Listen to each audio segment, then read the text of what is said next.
आज दोस्तों देखिए हम रसाद बनाने जा रहे हैं। तो ये मैंने बेसन का घोल तैयार कर लिया है, कढ़ाई गर्म हो गई है और इसमें अब हम थोड़ा सा अजवाइन का तड़का दे देंगे। ये देखिए, ये मेरी अजवाइन है और ये इधर हमने बेसन का घोल तैयार कर लिया है। अब इसमें हम डालते हैं थोड़ी सी हल्दी इसके कलर के लिए। ये देखिए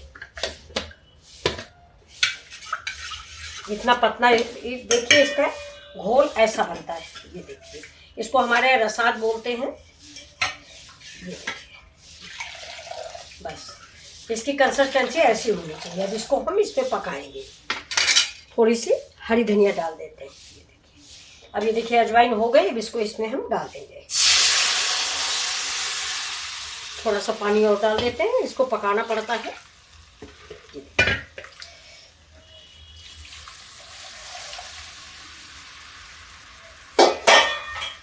अब इसको हम चलाते रहेंगे। ये देखिए चलाते चलाते इस बेसन का एक हम गाढ़ा घोल बना लेंगे और इसकी सब्जी बहुत अच्छी बनती है।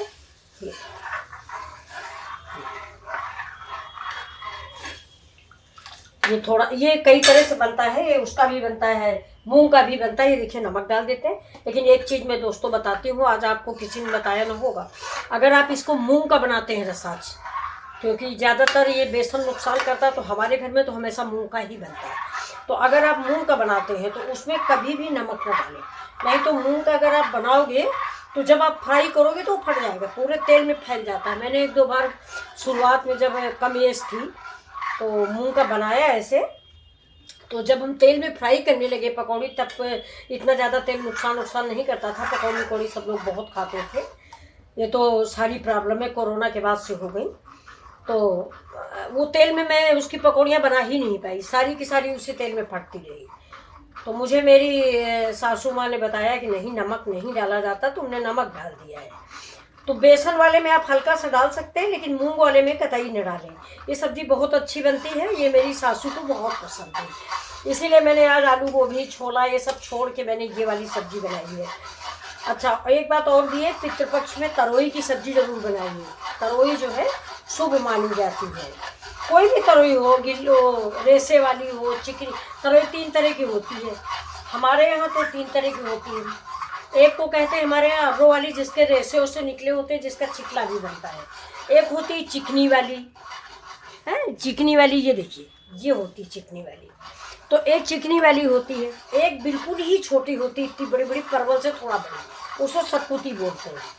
तो कोई भी तरोई अगर आपके यहाँ उपलब्ध है तो तरोई ज़रूर बनाइए। और भाई मैं तो नहीं जानती हूँ, लेकिन पंडितों के अनुसार कद्दू और पत्ता गोभी की सब्ज़ी पूर्वजों की थाली में नहीं रखनी चाहिए। अब देखिए इसका घोल मेरा ये बेसन जो है पकने लगा है। तो इसको मैं एक थाली में वो घी लगा के या तेल लगा के, जो भी आप समझें, उसको लगा के इसको हम उसी में जमा दें। और इसकी फिर जब ये ठंडा हो जाएगा तब इसकी बर्फी काट के फ्राई करेंगे। अगर आप थोड़ा तेल का कम खाते हैं तो तेल मतलब फ्राई मत करें, ऐसे कच्ची बना लें। तो देखिए हम थोड़ा सा तेल लगा देंगे जिससे ये थाली में चिपके नहीं।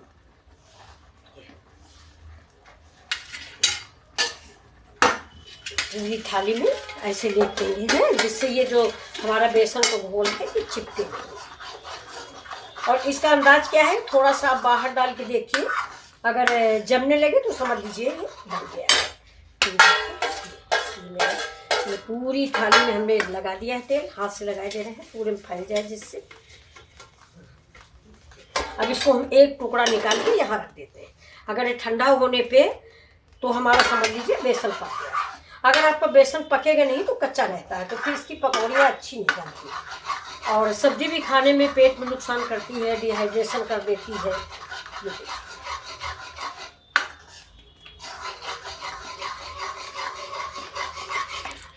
ये देखिए ये मैंने थाली में जमा दिया है। ये इसका जब तक ये ठंडा होता है तब तक इधर हम फ्रिज में इसको रख देंगे जिससे ये ठंडा आ जाए है। और इधर ये जो मेरा बचा हुआ है इसमें देखिए काफ़ी बेसन लगा हुआ है, तो इसको मैं ग्रेवी में डालूंगी। ये देखिए इस पानी डाल के थोड़ा सा गैस में जला लेंगे और ये जो है बेसन पानी में घोल लेंगे। और घोलने के बाद ये ग्रेवी में, इस सब्जी में यही बेसन का ही घोल डाला जाता है। तो आपने बनाया होगा, कुछ और नाम से बनाए होंगे, मेरी तरफ तो रसाज ही बोलते हैं। और मैं बताऊँ, ये मेरी दादी वादी बनाती थी, वो एमपी की थी, बताया था आपको, रीवा रियासत की। वो इसको बहुत पसंद, इस तरह की सब्जियां उनके बहुत बनती थी, चने की दाल की, अरहर की दाल की, उड़द की दाल की। तो ये देखिए मैं इसको बना रही हूँ। ये मेरा इसी में हम कढ़ाई छुटा लेंगे। ये देखिए ये मेरा बेसन है, ये देखिए ये सूख गया है।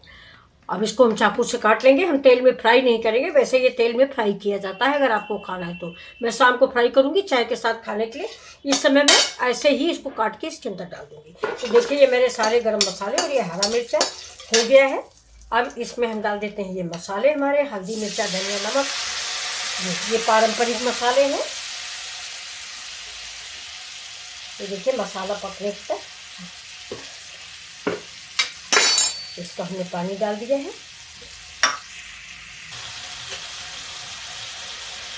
कश्मीरी मिर्च और ये टमाटर।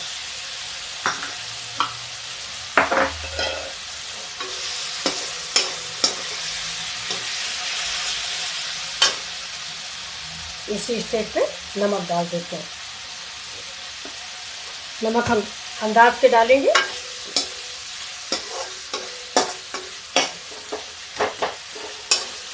अब ये जो हमारा बेसन का घुला हुआ पानी रखा था ये डालेंगे, जिससे ग्रेवी गाढ़ी हो जाए। बस देखिए ग्रेवी तैयार है। अब इसको हम डाल देते हैं अदरक।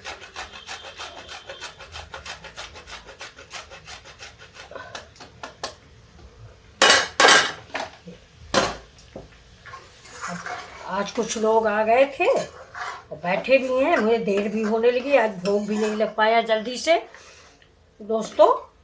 तो ये जल्दी टाइम हो गया भोग का, 11 बजे तक भोग लग जाना चाहिए।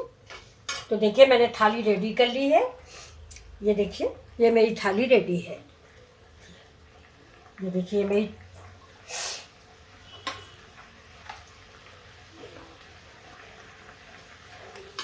ये देखिए ये मैंने बेसन की पकौड़ियाँ हैं जो मैं फ्राई नहीं करूँगी। जो जैसे हमारी सासू माँ को पसंद था मैं सब्जी वैसे ही बना के उनको खिलाऊंगी, अपने लोगों के लिए दूसरी तरह की। तो ये देखिए मेरी ग्रेवी पक गई, उनको भोग की भी बड़ी देर हो रही है। तो ये देखिए मेरी बेसन की पकौड़ियाँ, मैं इस पर इसको डाल देती हूँ। ये देखिए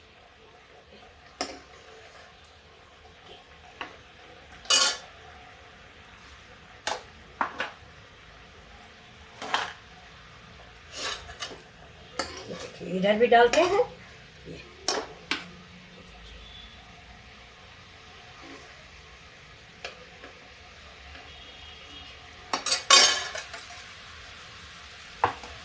गैस को कर देते हैं बंद और इस पे डाल देते हैं धनिया। ये देखिए ये धनिया डाल देते हैं और इसी में अभी हम ये बेसन वाली पकौड़ियाँ काट के, ये देखिए ये मेरी बेसन की पकौड़ी है, चाकू से काट के ये देखिए ऐसे काटेंगे ऐसे, और एक एक पीस करके इसमें डाल देंगे। अब घर में हमारे कोई खाने वाला नहीं, इसलिए शाम को 4 बजे इसकी पकौड़ियाँ बनेगी। तो चलिए देखिए हमारी थाली लग गई है। ये देखिए इधर दूध बॉयल हो गया था। तो ये देखिए थाली में मैंने देखिए ये पूड़ियाँ बनाई हैं, और ये देखिए ये कचौड़ी बनी, वो पुआ बना हुआ है, ये पापड़ है, और ये देखिए कचौड़ियाँ हैं खस्ता ये, और ये देखिए ये तरोई की सब्जी है, ये मीठी खीर है, ये रसाज है, और ये दही बड़ा है। और ऐसी ही थाली मैंने अपनी सासू माँ को लगाई है, एक सासू माँ की एक ससुर जी की। अब देखिए इसमें हमको थोड़ी सी मिठाई रखनी है। तो ये देखिए मैंने मिठाई मंगाई है। तो अब हम ये जलेबी रखते हैं। ये देखिए